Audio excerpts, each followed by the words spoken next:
एक खूबसूरत बली थी जिसका नाम नीलो था। नीलो के 3 निन्हे-मुन्ने बच्चे थे जो बहुत शरारती थे। इन सब ने नीला रंग का खूबसूरत लिबास पहना हुआ था। नीलो अपने बच्चों के साथ एक पुराने दरख्त है के नीचे रहती थी। वो रोज अपने बच्चों को बाहर लेकर जाती थी ताकि वो खेल सकें। बच्चों के नीले कपड़े सूरज की रोशनी में चमकते थे। एक दिन नीलो के बच्चे जंगल में खेलते खेलते दूर निकल गए। वो खुशी से उछल कूद कर रहे थे और नीली टोपियों से धूप छिपा रहे थे। नीलो ने जब उन्हें न पाया तो वो बहुत परेशान हो गई। उसने जंगल के हर कोने में बच्चों को तलाश करना शुरू किया। उसे दौड़ से नीले रंग की एक झलक नजर आई। वो फौरन उस तरफ दौड़ी और बच्चों को आवाजें देने लगी। बच्चे एक झाड़ी के पीछे छिपकर हंस रहे थे। वो नीलो को देखकर दौड़े और गले लग गए।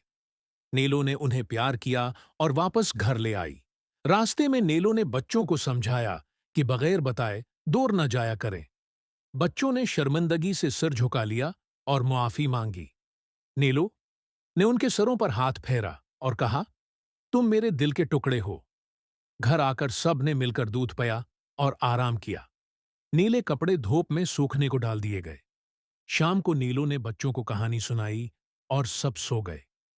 अगले दिन नीलो ने बच्चों को पास ही खेलने दिया। वो सब नीले कपड़ों में एक जैसे लग रहे थे, जैसे नीले फूल। नीलो ने खुशी से मुस्कुराकर आसमान की तरफ देखा।